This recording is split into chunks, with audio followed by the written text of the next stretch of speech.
Hi.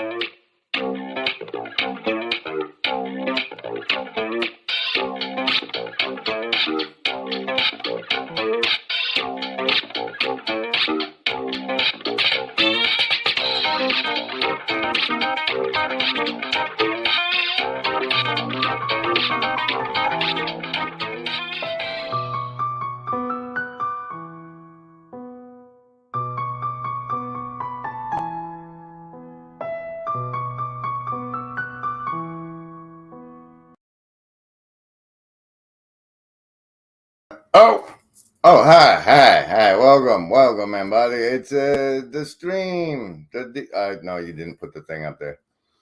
Here you can. We're here-ish. Oh wait, no, I don't have that either. Here we are. We're at the tavern at least. Welcome. That's the. See, this is the whole thing. This is the part you're at now. Okay, does that make sense, everybody?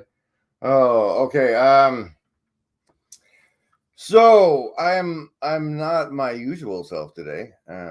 You may notice. I don't know what that's going to mean for the show at all. So,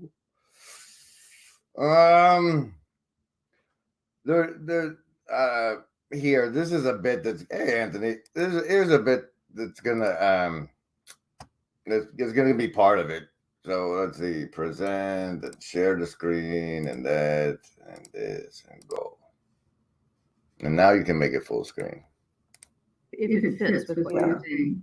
Oh, and the one thing I want to say is this is going to sound like it is just strict material, scientific materialism, but all the while you have to, realize that Imperfect's work is a godlike force called quality.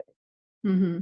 That is driving these things to happen, that it's just not random spontaneity, there's something that is toward the good, propelled by the good, that is causing these things to happen. So it's not just strictly material evolutionary theory.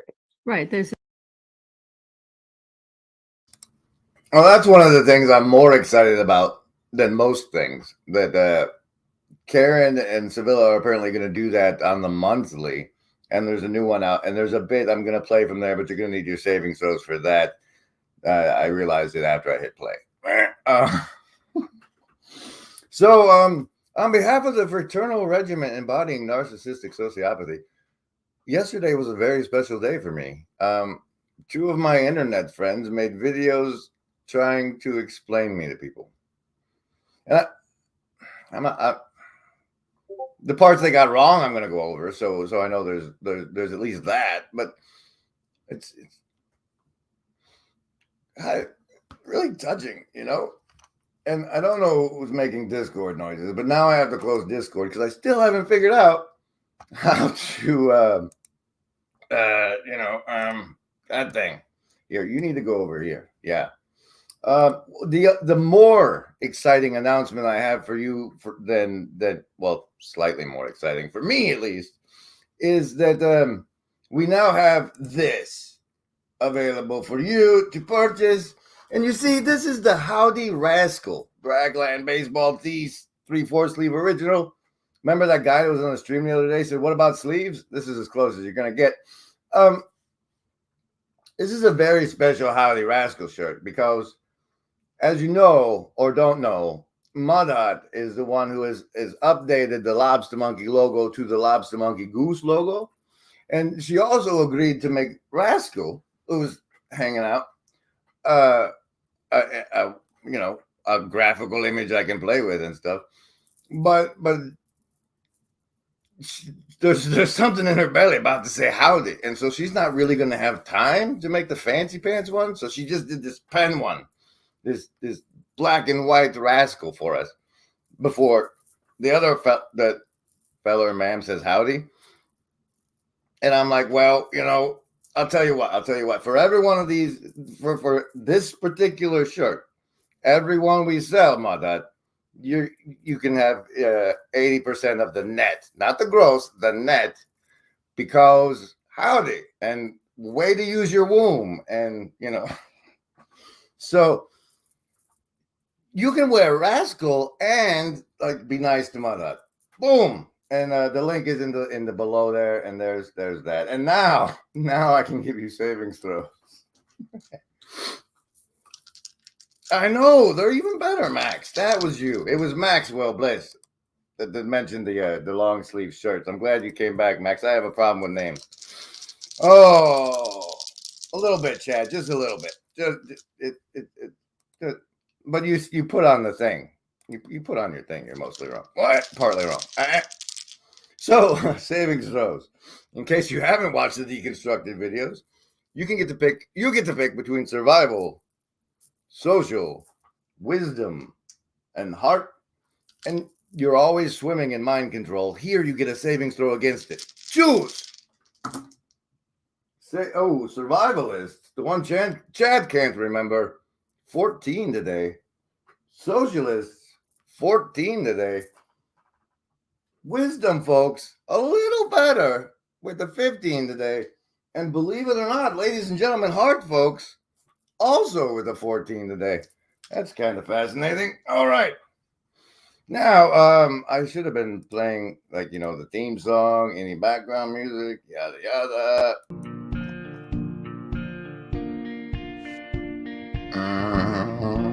All those have words. There you go.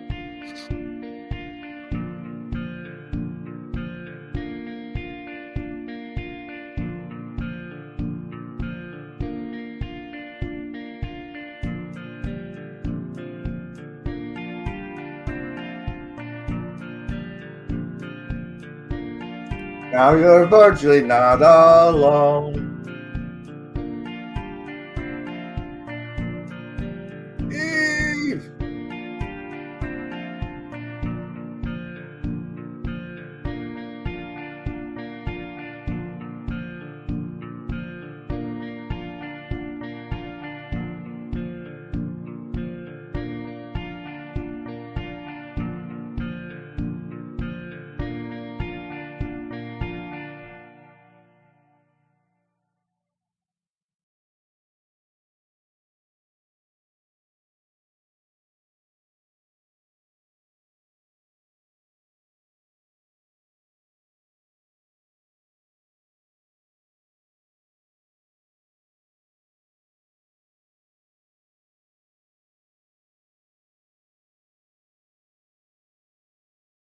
As he might say, legal fiction. It's not his government name. I'll come back to that part. And so immediately we have something like an exposed secret, a willingness to keep a fog about you. So, Griswold Grimm is a mystery intentionally. So, and so when he calls himself general, he's not actually being a general to some degree, right? The general is part of the first LARP ingression thing. Or at least we can be skeptical about whether he's trying to be a general, because we don't know how much is a LARP. We don't know how much is not a LARP, and we don't even know, if you LARP for long enough, does it become reality, right? So it's a mystery intentionally. So what I like to believe is that General Griswold Grimm is trying to be a decoy. And what that means is he will pay attention to people who are who look like they are Christ-like, right? So among people in the world, there are those who appear to be more or less Christ-like, which is hard to do, if you're just paying attention on the internet, right? How many people who are Christ-like are on the internet, in the cloud, kind of thing? Like, what would they be doing in the cloud? So that's hard right off the bat, but let's say that. All right, so he gets to it later, but this whole decoy and Christ-like thing, Gavin.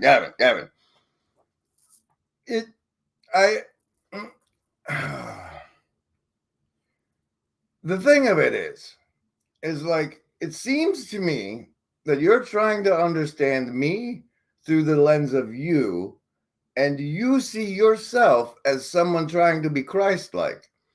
And this whole decoy thing you go into later, which is like the people that aren't Christ-like draw the attention so that they get taken out first.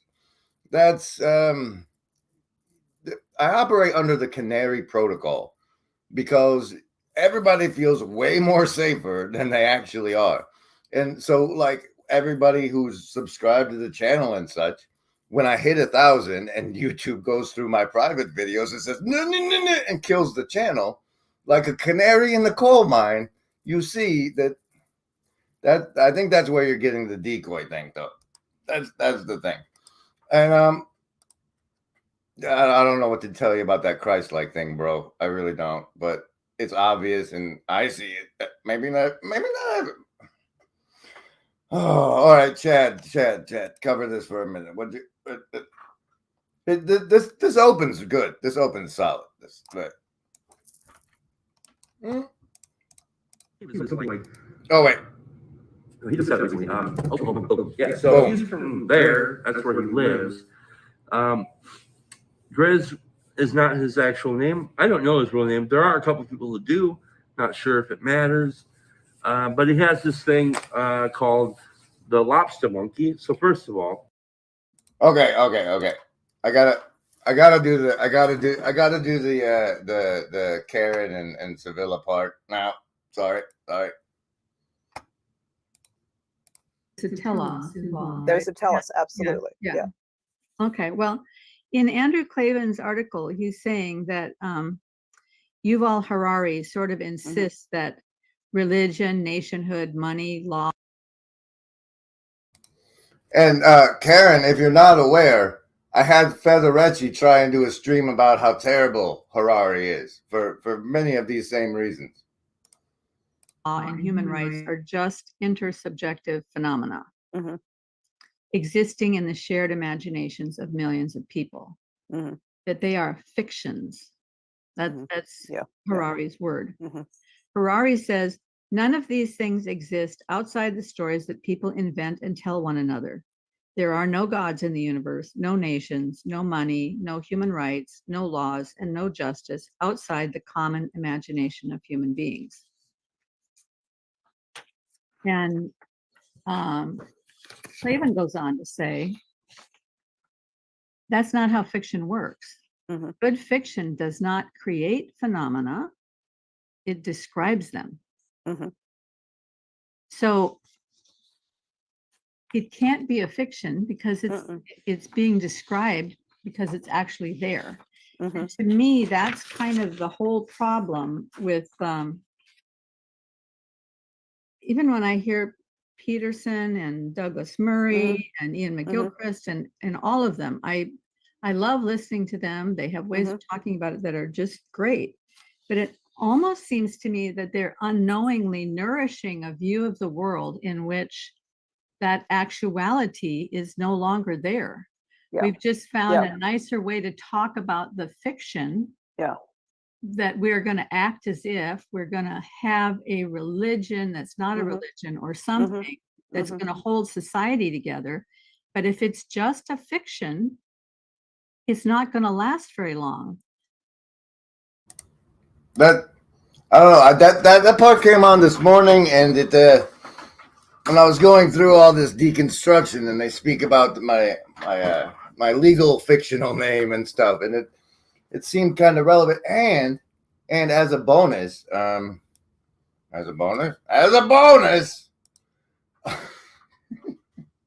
here. Let's feed the ducks for a second. Oh, Lofi, let's Lofi. I saw something. Oh, no, that's fine. I saw something I want to play for you yesterday. Also, this one is from oh, this dude. I got. All right, stop. Wait. Overwhelmed. Okay.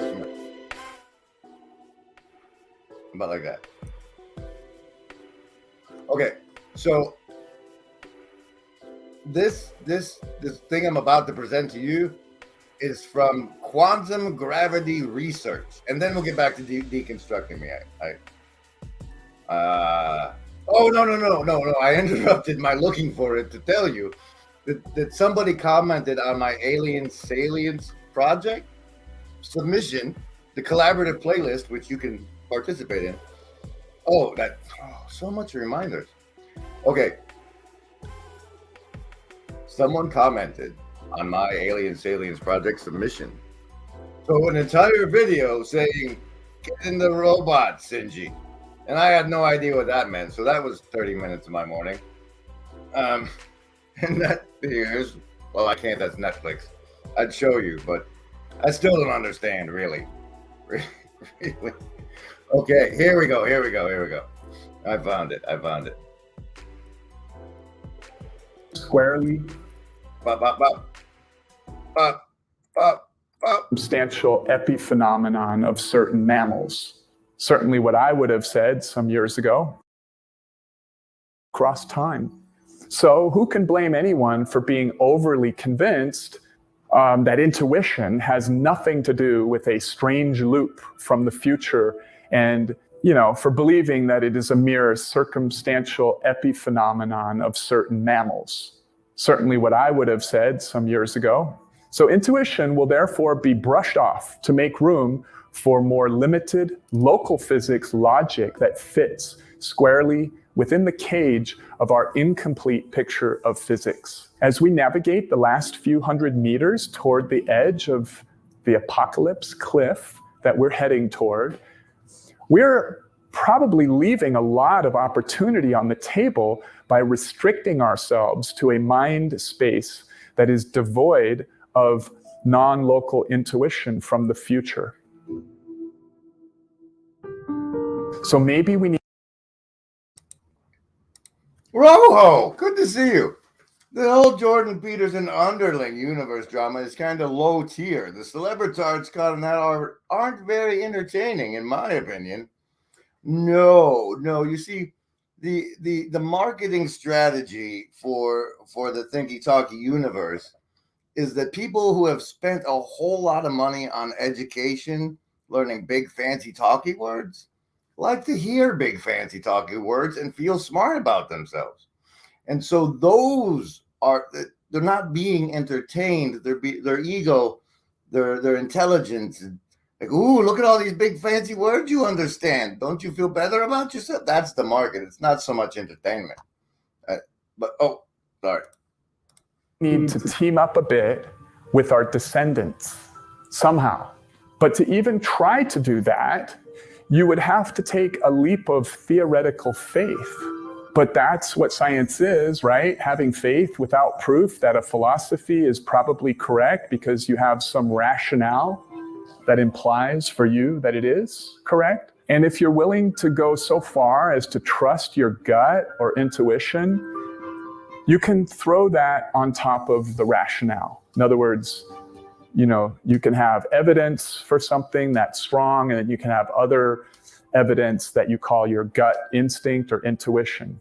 So I have learned from the self-simulation hypothesis not to overly worship logic and linear thinking, because it causes me to lose the connection with the other parts of the flow ahead of me in time, where a supposed mistake back here in the past often turns out to be a blessing up there in the future. The across-time flow of guidance within consciousness that I call intuition. The lesson for me is to trust intuition. It is a manifestation of the cross-time feedback loops that our paper explains. So that's why is it the self-simulation hypothesis and quantum gravity research? So these are, but I don't know. It's they're trying to get to religion that way, and I don't want to play enough of it to show you, but the link will be in there. And Chad, he's PKD, man. It's got to be PKD. Paul Mitchell says, play some music. Okay. Paul Mitchell says, Grim, would you go to Sacramento for the next PVK Peugeot Vervegi meeting? I've heard it's going to be May, and it would be awesome to meet you. I have a pilgrimage to do. I don't know when it's going to happen, but there's a place on this planet I have to go to that I can't tell anybody about. And I don't know, maybe it's just personal mythology, but keep it secret, keep it safe. However, on the way, not necessarily the first stop, but like the major destination is Living Stones, where I can get baptized, because why not? And then Crater Lake. But so if it works out, if it's the Lord's will, sir, then may it shall be. May it shall be. But at some point, hey Eric, I shan't conform. Well, that's fine too. That's fine too. Let's go back to talking about me now. But yeah, so that's the what? Oh, the loop was turned off. All right, where are we at? Can we this? All right, but not casino again. All right, well, I'm gonna do a song break, guys. Not that one though. Yeah, this one's new. Maybe it's good.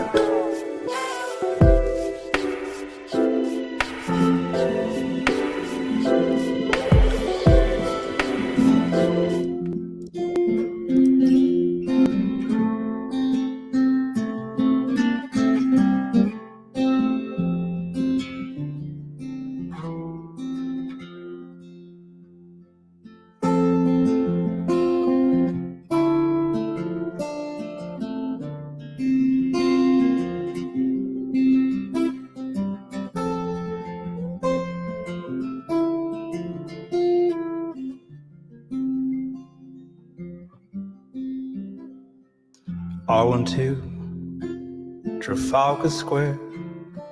There was a lot of people there, people standing in the rain, early in the morning, people who said we were lost, people with no box to cross, people getting carried off, yelling and screaming that this was the end of the road.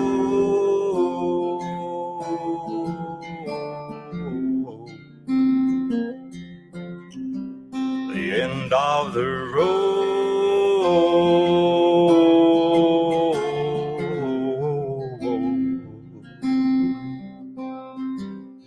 When I went back to Trafalgar Square, there wasn't anybody there.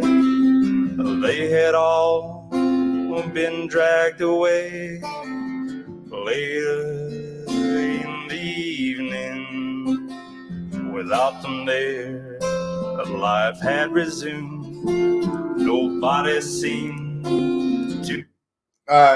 He said Trafalgar Square too many times already. I can't.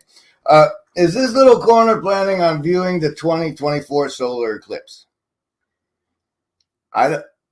Sir. We don't. Are we? Is there planning going on for it? I don't know. However, I do know that I saw a meme that said it showed a part of the country that was like Tennessee-ish, maybe. I don't know. It was over there, but it was like somebody from this part of the country will save the planet. And then I saw another thing that showed when the eclipse that Trump looked at directly, and then the one that's coming up, like they cross somewhere in that area, and that's kind of neat. That's kind of neat. What are we gonna do? Here, just play some of Chad. He was inspired by a movie called Monkeys when he was a kid.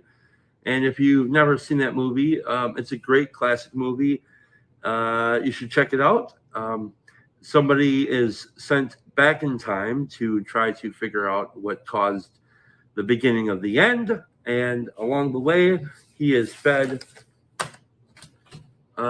bad information, and it was believed that the army of the 12 monkeys started the beginning of the end, and they didn't. They were there to do something else, and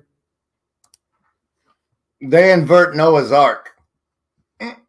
there we have the 12 monkeys. Now, see, as you can see, this logo that is on display on this cup is far too derivative, and nobody even noticed that the head of the monkey in the center was a lobster. And like as the channel grew, and so that's why Mud Hut was commissioned to make the Lobstamonkee Goose logo, which might show up somewhere. This is where this logo that he has. So now he's got a lobster head. That later on in life, Grim Grizz has this other thing later on in life when he. See that's the wrong part, Chad. It wasn't later. It was always Lobster Monkeys because it was like right after when I was working with sorting, right? And I was like, I want to build a Lobstamonkee army. He's like, no, and there you go. He comes into our space here, and he's calling it Lobstamonkeys. Okay, so the lobster is a reference. Now, as you can see, the Lobstamonkey is still the Lobstamonkey in the middle of 12 things. The 12 things are now the zodiac signs, which is, we'll get to it someday. And his name is now Goose. Reference to Jordan Peterson, which is, everybody knows that Jordan Peterson talked about lobsters, but he puts, Griswold Grimm puts at the end of lobster, so he calls it lobster because he uses an accent. I think he's playing a character, which is wonderful. So it is wonderful, but it's Lobstamonkee, and the monkey is like the monkeys with the 2 E's at the end for reasons. Lobstamonkee. Now, I would consider myself to be something like a Lobstamonkee. All that is somebody who goes and watches a lot of the content that we have around here, and he finds the most salient or interesting pieces and clips them apart, and then takes those clips and you bring them to everybody else in the channel or these channels. Now, that's specifically, Chad, is a function of a Lobstamonkee Reaper, and I don't remember. I don't think I didn't write down a timestamp for if and when Gavin ever went into the Lobstamonkee part, but the thing is, Lobstamonkee means essentially a skill hierarchy or a member of a skilled hierarchy. The lobster is the hierarchy, and the monkey is a skill. Like, do you need somebody who's good at writing descriptions? We have a YouTube Lobstamonkee who does all of that stuff. We got one that does a Lobstamonkee Reaper. We have a Discord Lobstamonkee. Anything that you can be skilled at becomes a type of Lobstamonkee because the idea would be the Lobstamonkee would bring these clips specifically to, I think, Grizz as part of his what he calls the Beholder project. Now, we're gonna have to fix that. Yeah, well, not all 12 have to fling turd. I mean, it's a variety of, but anyway, here's Chad on the Beholder. I'm going to be dropping in images and clips in this video so you can see. Now, the Beholder is, it's like this eyeball, and that's like the main eye, right? And it sees all these different things. No. In the model for the Beholder we're using, I'll just let you be wrong for a little bit longer first.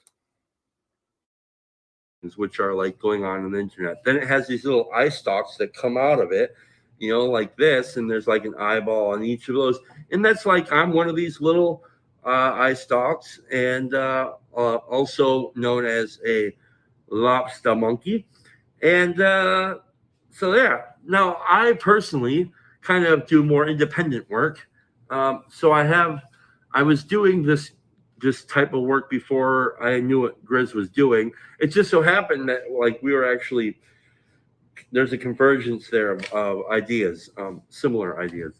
He is actually being far more organized and building something like a trans-embodied liminal space where people can gather on a Discord and be a part of that community.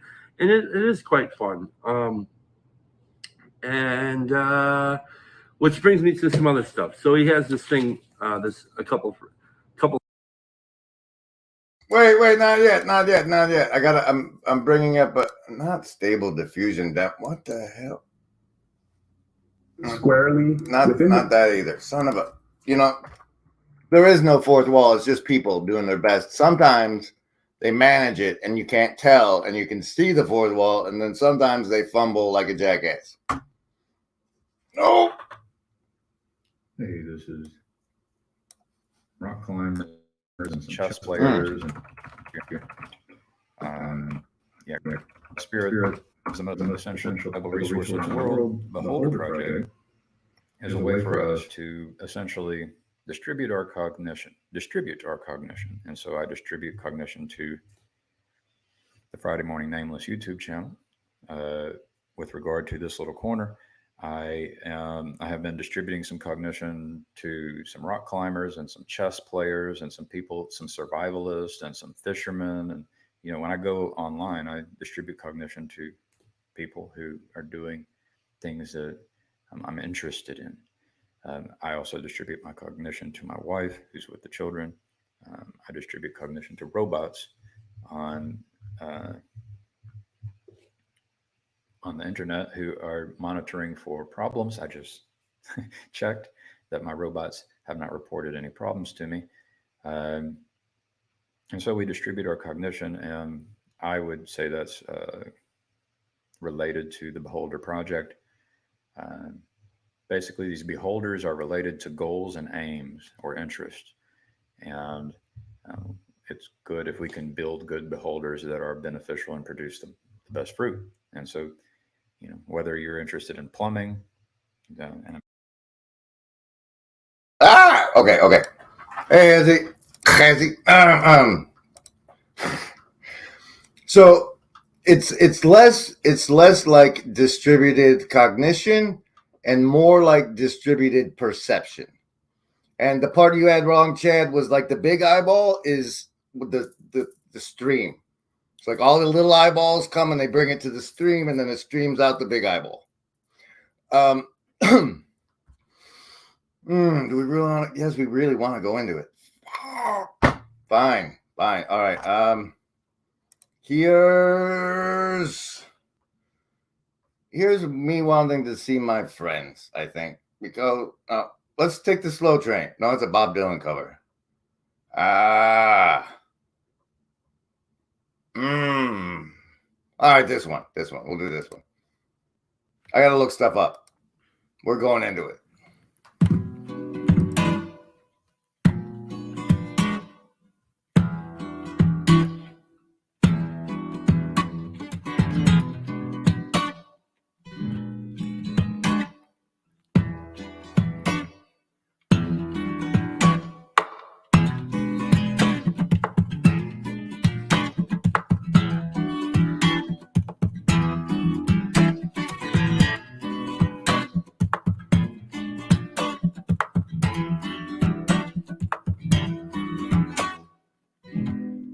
Done it again to my heart.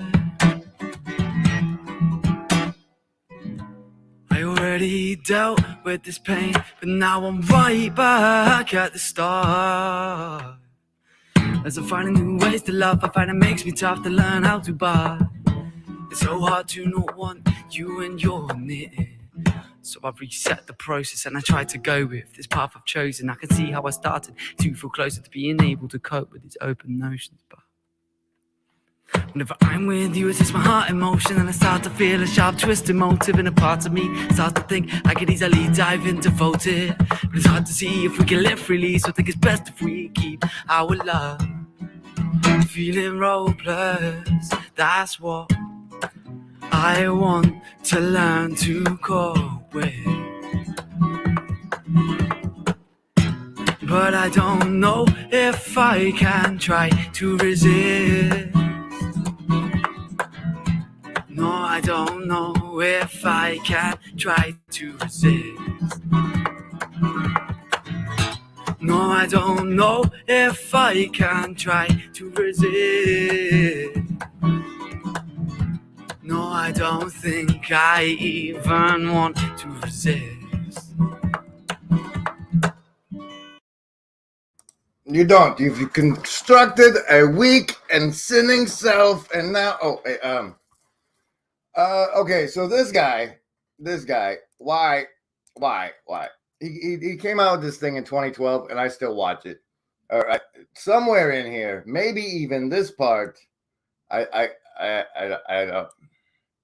But somewhere in here, he talks about how in human vision, what happens is, like, the light hits all the, I don't know if he actually goes this far into it, but the light hits the eyeballs and like light up all these rods and cones, and those cones are clustered into competing neurons, and they fight over, hey, we saw this, hey, we saw that, and like they fight, and whoever wins the fight goes up the chain, and whoever makes it all the way up the chain, there's a back spike of reinforcement. But the point, okay, wait, then do this part. Okay, this part. But swim. The colony floats out as a living raft. The most precious members of the colony, the larvae and the queen ant, are kept safely dry in the middle. The queen ant can give birth to some 3 million ants over her lifetime. If they can reach dry land, they stand a good chance of rebuilding. Now, the thing is, you're going to talk a lot, put some music on. Okay. Loop it. There you go. Is it going? No, you have to click it. Okay. So, with the internet now, it's kind of like, okay, so first there was the printing press, and we got access to that, and it was great. And then we got the telegram, and when we go through the Deadwood Intensive, you'll see the impact that made. And then there was TV, but the cost of the means of production for television were pretty exclusive. But now we have the internet, so we're in this flood of information, and us coming together in this little corner is sort of like this fire ant raft, okay? And then this guy with this thing, is this the part? We don't know. Oh, physically, X, Y, etc. You know you're in a room, you know where in that room you are. And also we have the ability to what's called dead reckoning. It's sort of Old English called the Goose reckoning, which means... This is totally not the part, but since Paul says it all the time, I'm going to let this part play. In olden times, a ship, we didn't have a kind of complex GPS, and basically a ship would be in a certain direction, and it would go a certain knots for a certain amount of time, and then it would shift to another direction, and then etc. And you deduce where you are from that kind of that information. Now ants and bees can do this really well. So that's actually physical trace of an ant from the nest. It goes wander, where's the food? Where's the food? I can sort of, the food is nearby, finds the food and makes the ant line back to the nest. Of course, a bee makes a beeline back to the hive when it finds nectar. So this deduced reckoning we do as well. Maybe not as precise as a bee or an ant, and it's very ancient. Yeah, they're totally using the magnetic fields of the Earth to do it too, which we're jacking up with the cell towers. But that's just a dead reckoning part. The eyeball part, where okay, so Camelot, right? Peterson, right? He's like, go look in the darkest place, guys, and then come back to the table. The Beholder Project is like that, like show and tell in kindergarten, right? What are you going to bring to show and tell? Like, if you're a person who's spending more than 30 hours a week watching YouTube, somewhere in there, you should have been able to find something worth bringing to your friends. And that is the fundamental notion behind the Beholder project, is distributed perception. Like everybody brings, and then we compete. Like if enough people participated, the show would have to be like, we'd have to decide, which I was reminded recently. It's when you think of decisions, think also of incision, because like instead of cutting into, you're cutting away when you make a decision. Anyway, so we'd have to decide what made the show, and there would be the competitive part of the neuronal cluster competition. Okay. Oh, righty then.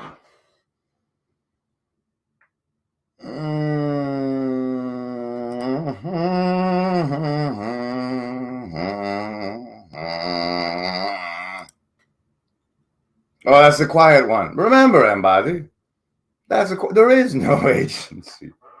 We want what's best for you. Right?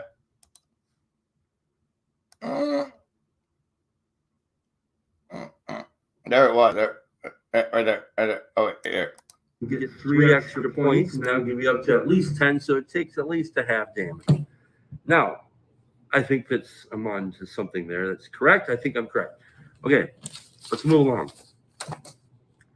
Remember, everybody, there is no agency. We want what's best for you.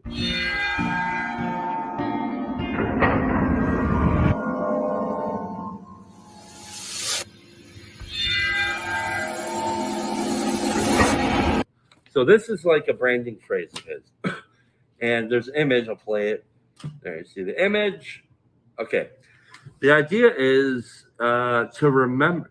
It's like saying, now remember, everybody, nobody gives a shit.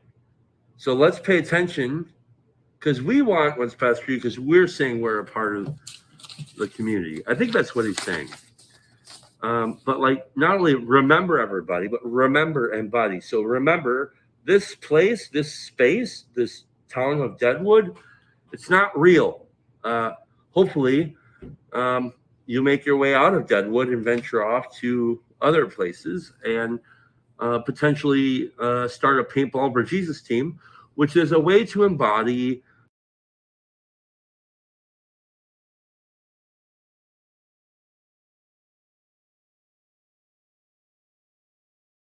possessed by Holy Spirits.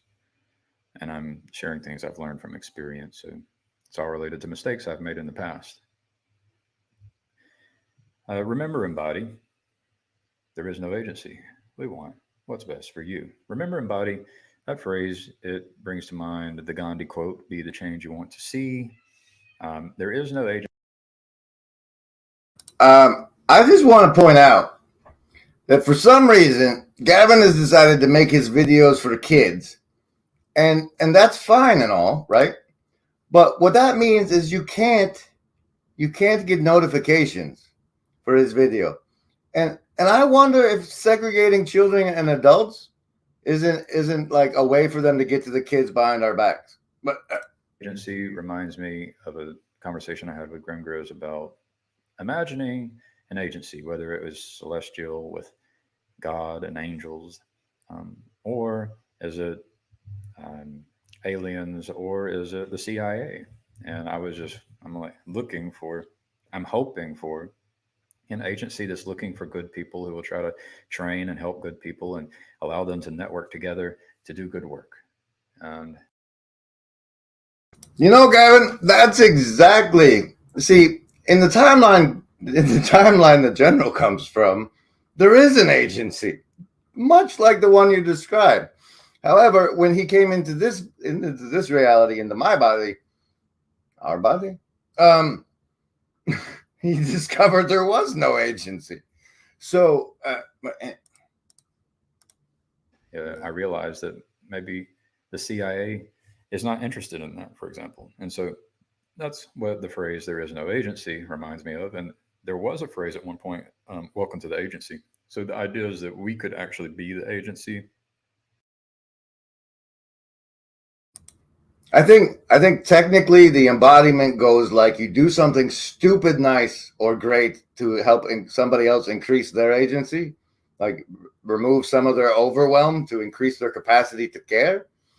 And they say, why did you do that? And then you say, I work for the agency. And then what there is no agency. Anyway. Which is attempting to be the change we want to see, to remember embody, to identify, for example, Christ-like figures and serve and protect them as decoys and people who play paintball for Jesus. And you get kind of right on the PB for J part, but you say FJ and it's 4J because I don't know why. Remember, embody. Wait a minute. Remember, embody. You're an image bearer of God. Embody it. There is no agency. We want what's best for you. I'm sorry. His salty snitch. Now that's a character that he has that he would refer to as the salient. So John Vervaeke talks about a salient landscape. Okay, salient salt. Hello, but Grizz would say no, it's a salient landscaper. So like when I see something and it's salient, I'm like, oh, landscape, and I see it in part. I like engage with that particular thing. Yes, Chad. Much like the Pay It Forward movie, but instead of telling people to pay it forward, you just say you work for the agency. Now, Griswold Grimm has named his salient landscaper Salty Snitch because the salient part, whoa, and then it tattles and says, dude, did you see that? So there you go. You got that. Criminy. This stuff isn't that hard to figure out, you guys. I agree. That's true, Chad. It's not that hard to figure out. Salient has to do with leaping. Did you mean reaping, or are you just confusing me? Please explain. Please explain. However, you did miss the part about the salty snitch that Gavin did not miss, and so I will bring that up now. Whatever other role I end up playing in life, the snitch is the most important thing. It's related to Harry Potter.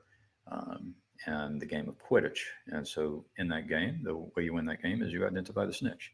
Now, the snitch can be the most important thing. It can be the thing that's most. You win that game by catching the snitch. Bible. It could be the Christ-like figure, the friend who wants what's best for you, the neighbor who wants what's best for you. But it could. No, Chad. Chad, you weren't way off. You weren't way off. You weren't off at all. You just didn't see the also. The snitch is also.